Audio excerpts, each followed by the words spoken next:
Lada never really had high-profile successes. But more importantly, it almost never had high-profile failures. Over the decades, Lada produced simple, affordable, sometimes controversial cars. But the brand never truly had an outright failure. Almost. Because one did exist. Lada Nadezhda, the car that became the biggest failure in Lada's history. And today, I'll explain how a car named Hope turned out to be so hopeless. By the early 1980s, one-box vehicles, minivans, had caught on almost worldwide. Following the French Renault Espace and the American Chrysler Voyager, similar vehicles began to appear from other manufacturers in Europe and the United States. This trend did not go unnoticed by Lada engineers either. They also began thinking about a minivan of their own, for the time being only at the level of ideas, since the factory management had no official plans for such a vehicle. At the same time, work was underway at the plant to update and further develop the Niva. A young team of engineers approached the task with enthusiasm, and their efforts resulted not merely in a facelift, but effectively in a new generation of the vehicle, a project that would later become the Chevrolet Niva. I have covered that story in one of my earlier videos, and I will leave a link in the pinned comment. It was during the facelift and update work on the classic Niva that the engineers proposed to management a one-box, seven-seat vehicle based on the Niva's components and mechanicals. Theoretically, interest in such a car within the Soviet Union was considerable. Apart from the Volga, which was largely inaccessible to ordinary citizens, there were no seven-seat passenger vehicles produced in the USSR. And in this case, the added appeal was all-wheel drive, because for all its strengths, interior space had never been the Niva's strong point. But the export potential looked even more promising, and for that reason, the concept was approved and development was given the green light. Between 1989 and 1991, young designers at Lada produced 3 full-scale models of a one-box vehicle. The first, as often happens, was the most avant-garde and elegant. Each subsequent version looked simpler, but also far closer to reality. The designers had to take the limits of existing production into account. The van retained the Niva chassis, but featured a wheelbase extended by 500 millimeters to 2,700 millimeters. Test engineers at Lada had long warned that the longer the Niva, the shorter its drivetrain lifespan. Even on the standard vehicle, the transmission durability left something to be desired, and the longer wheelbase naturally placed even greater loads on the mechanical components. Still, factory management decided to accept this compromise. By that point, maintaining demand required expanding the model lineup. The first step was the appearance of structural predecessors to the future minivan, Nivas with a 2,700 millimeter wheelbase. In 1993, the first Lada 2129 vehicles were produced. It was essentially the same Niva, but stretched, and characteristically, it remained a 3-door vehicle. Production volumes were small, as demand proved limited. A fully 5-door Niva appeared in 1995. Demand remained modest, but it did exist. And finally, in 1998, nearly 10 years after development began, serial production of the minivan Lada 2120 Nadezhda was launched. In terms of engines and transmissions, the van was largely unified with the long wheelbase Nivas. The base option was the carbureted Lada 2130 engine, with a displacement of 1.8 liters and an output of 82 horsepower. A fuel-injected version was also promoted, the same engine used on the standard short wheelbase Niva. With a displacement of 1.7 liters, it produced 80 horsepower and was more economical than the carbureted unit. However, this engine never made it into series production on the Nadezhda. Overall, the new vehicle shared much in common with the Niva, including its off-road capability. As promised, the interior was designed to accommodate 7 passengers. At first glance, these were solid prerequisites for a confident market launch. Exactly what a buyer might expect. In reality, demand for the new model turned out to be far lower than anticipated. The first thing that drew attention from both potential buyers and automotive journalists was the design. Even by the standards of post-Soviet Russia, it looked questionable. Compared to the pre-production prototypes, the level of simplification in the production Nadezhda was excessive, especially at the front. The headlights, one from the Niva, the other from the 2106 model, placed inside plastic housings, resembled a cheap facelift of commercial vehicles from low-cost Asian markets. Some critics went further, describing the car as something assembled from whatever happened to be available in a garage. The rear end looked slightly better, but was still far from successful. Taillights from the Oka were used. On pre-production cars, this solution had looked acceptable. The lamps and the fog light were placed under a single red lens. On the production vehicle, everything was simplified to the extreme. The result looked frankly bad. Lada was never a trendsetter in automotive design, but this level of styling was widely viewed as unacceptable. Design, however, was only part of the problem. As the saying goes, you do not drive a car on a fashion runway. What mattered was whether it was good and affordable. And here, the issues were even more serious. Build quality was extremely poor. Even vehicles prepared for promotional photo shoots showed uneven panel gaps and poorly fitted body panels. Corrosion resistance was virtually non-existent. The cars began to rust almost immediately. In its debut year, 1998, only 347 vehicles were produced. In 1999, that number rose to 1,182. Against the backdrop of Lada's overall sales, these figures amounted to little more than a drop in the ocean. The Nadezhda was never exported. In addition to the problems already mentioned, Lada's exports to Western Europe were declining throughout the 1990s and had almost completely dried up by the early 2000s.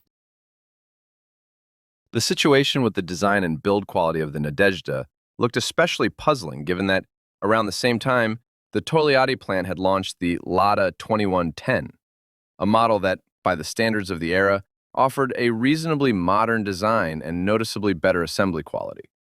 After the 2003 facelift, the Nadezhda received headlights borrowed from the Lada 2110, and overall this visual update did improve the car's appearance.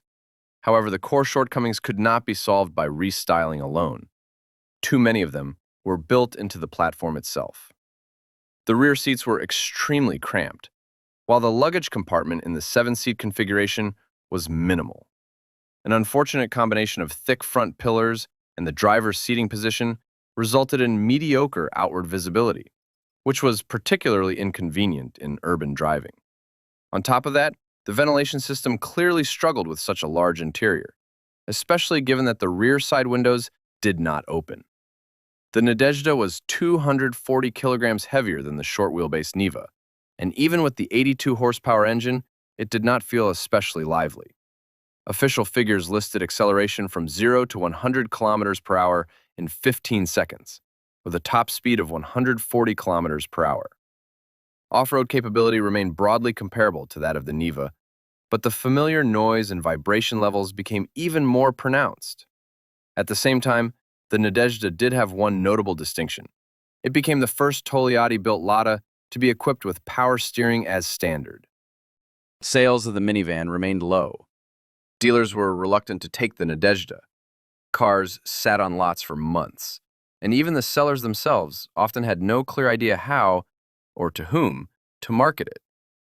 The time-tested 5-door Niva was noticeably cheaper, had a vast supply of spare parts, was familiar to every mechanic, and was far more liquid on the used market. In essence, it was almost the same vehicle, just without the third row of seats. In practice, the Nadezhda ended up in a pointless competition with Lada's own model lineup. On top of that, minivans as a body style traditionally had very low demand in post-Soviet countries. Lada's management understood this perfectly, which is why they decided to shift the Nadezhda's focus away from private buyers and toward commercial customers, where it could at least offer a formal advantage over the Niva.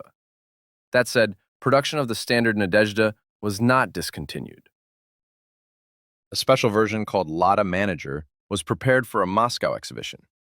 According to the marketing concept, the vehicle was meant to serve as a mobile office, with an interior tailored to business use. First of all, the car received a raised roof, which increased headroom inside the cabin, along with upgraded heating and ventilation systems. The interior layout was revised as well. 2 leather rear seats with electric adjustment and a reclining function were installed, with a folding table placed between them. Additional equipment included a built-in safe, a minibar, a television, a video player, individual lighting, and numerous storage compartments. An electrically operated sunroof was also added. Naturally, such a vehicle had little chance of real success in the business market. Buyers who genuinely needed and could afford a mobile office overwhelmingly chose German brands rather than a Russian vehicle, especially one based on the Nadezhda, which already had a rather mediocre reputation. There was some hope for a government order, with enterprises potentially being required to purchase domestically produced vehicles of this type. But this never happened. As a result, the Lada Manager remained a one-off prototype and is now preserved in the Lada Museum. A far more viable concept appeared a little later and was shown at exhibitions under the name Lada Utiliter. This panel van received a rear overhang extended by 300 millimeters, which noticeably increased usable space and made the vehicle far more practical in everyday use. At first glance, this format looked much more promising, especially for small businesses, particularly in rural areas where road conditions were often poor. This time, the exterior was also handled more carefully. The crude, almost improvised solutions of earlier versions were abandoned, and the rear lights were finally designed in a cleaner and more coherent way. But once again, price became the decisive issue. In practice, Lada Nadezhda remained a low-volume vehicle, assembled outside the main production line, using a workaround manufacturing process. This made it impossible to reduce costs and bring the price down to a truly competitive level. And there were plenty of alternatives. Gaz offered the Gazelle, a more successful and already well-established delivery van. Those who needed serious off-road capability were more likely to choose the Bukanka, a vehicle far older in design, but one without spare parts issues and with strong resale value. As a result, the seemingly promising cargo version of Lada Nadezhda never progressed beyond the prototype stage. Production of Lada Nadezhda continued with mixed success until 2005. The final batch consisted of 753 minivans, bringing total production to 8,663 vehicles. The model was discontinued quietly and without ceremony. No announcements, no press releases, and no official farewell. Notably, there are virtually no surviving factory videos or proper test footage of the Nadezhda. This is rather unusual for Lada, a company that typically documented its models in great detail. Did the Nadezhda have a chance to succeed? Yes, but only under one condition: if it had appeared 10 to 12 years earlier. In the late 1980s, Lada still maintained a presence in export markets, and the factory had the resources to keep build quality at an acceptable level. With a more cohesive design and assembly quality, at least on par with Lada Riva or Samara, Lada Nadezhda could realistically have found buyers in Europe, primarily thanks to its price, especially considering how rare its format was at the time: a 7-seat all-wheel drive minivan with off-road capability close to that of the Niva. Instead, the Nadezhda arrived during the most difficult period in the factory's history. Its appearance and build quality were, in many ways, a direct reflection of Avtovaz's condition in the late 1990s. I'm not interested in mindless criticism of cars. I always try to understand why certain engineering decisions were made, what conditions shaped them, and how they were ultimately implemented. Lada Nadezhda is exactly such a case. Share your thoughts on this car in the comments. I'm sure many of you had never heard of it before, which makes the discussion all the more interesting.